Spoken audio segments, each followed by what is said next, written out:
এইখানে এই জয়টা ছাড়া আমাদের কোনো বিকল্প নেই। জয়ের চিন্তা নিয়ে আমরা আগাচ্ছি ইনশাআল্লাহ। এই ঈদের আনন্দটা জয় দিয়েই যেন দেশবাসীকে দিতে পারি, সেটাই হলো আমাদের সবার চাওয়া পাওয়া। ঈদ মোবারক সবাইকে।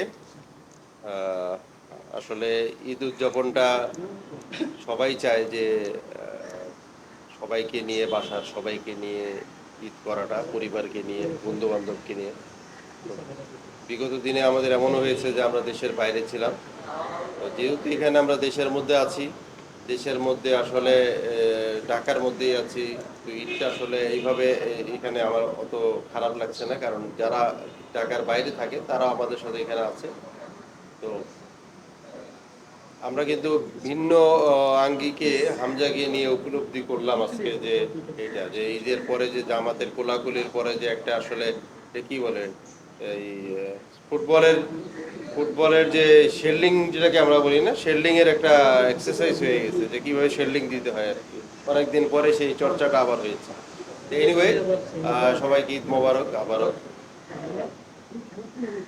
উপলব্ধি আজ এটা হচ্ছে যে আমাদের ফোকাস একটাই, আমাদের মেন অবজেক্টিভ হচ্ছে যে সিঙ্গাপুর ম্যাচকে নিয়ে যত ঘিরে শত প্ল্যান প্রোগ্রাম। এইখানে এই জয়টা ছাড়া আমাদের কোনো বিকল্প নেই। জয়ের চিন্তা নিয়ে আমরা আগাচ্ছি ইনশাআল্লাহ। এই ঈদের আনন্দটা জয় দিয়েই যেন দেশবাসীকে দিতে পারি, সেটাই হলো আমাদের সবার চাওয়া পাওয়া। আজকে আয়োজন কি থাকছে আসলে ফুটবলের জন্য কোনো আয়োজন থাকছে? আসলে অনেক আয়োজনেরই অ্যারেঞ্জ করেছিল আমাদের সভাপতি তাবিদ আওয়াল। উনি চেয়েছিলেন যে সবাইকে নিয়ে একটু বাইরে যাব, বাইরে বিভিন্ন অনেক ক্লাব, অনেক মানে রিসোর্ট আছে, সেখানে যাওয়ার একটা প্ল্যান ছিল। আপনারা দেখছেন আমরা যা পাঞ্জাবি পরে আছি, সবাই কিন্তু একটা একটা করে সবাই পাঞ্জাবি উনি আমাদেরকে দিয়েছেন। এবং বিএফএফ এর যারা এক্সিকিউটিভ কমিটির মেম্বার আছেন তারা কিন্তু সকাল সকাল এসে পড়েছেন, এবং সবার একটা স্পিরিট হলো যে টিমটা কিভাবে চাঙ্গা করে রাখা যায়।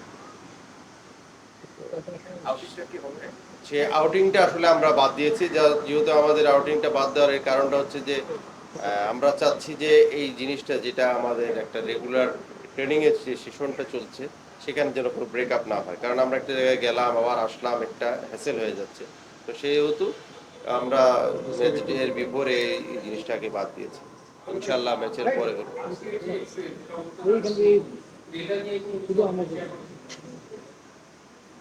হামজা যেটা বললো যে আসলে আসার পর থেকেই যে এরকম জিনিসটা সে পাচ্ছে, নট অনলি আজকে নামাজ পড়াটা নেই, সে বিগত দিনেও এসেছে, বিগত সময়ে যে সময়টা পার করেছে, এই যে ক্রেজটা যে তৈরি হয়েছে ফুটবলের, সে বললো আমি শুধু এখানে না, আমি সোশ্যাল মিডিয়ায় আমাদের ওর যে এখানে খেলাধুলা করে, ওর যে ক্লাব, ওর যে কলিগ, সবাই তাকে খুব মানে বাংলাদেশের ব্যাপারে জানছে এবং করছে।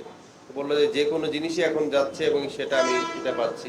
আজকে যেটা এখানে এনরোলমেন্ট হয়েছিল, তখন আমরা একটু জোকস করে বলতেছিলাম যে এরকম তো আমাদের সাথে একজন ছিল পুলিশ প্রশাসন, তারা বলছে ভাই আপনার উনি এমপি ইলেকশনে দাঁড়িয়ে যাবে, হ্যাঁ এমপি ইলেকশন করুক হবিগঞ্জ থেকে। আমি বললাম যে স্পোর্টসম্যান সে এখানে আসছে, হ্যাঁ আপনারা এখানে ওই হবিগঞ্জ এমপি ইলেকশন এগুলাকে বাদ দিয়ে আমাদের ফার্স্ট সিঙ্গাপুরের ম্যাচটা জিতার জন্য তো হামজা বলছে first win, we need to win. তো এটাই হলো হামজারও বা ভাষ্য যে সে উইন চায়।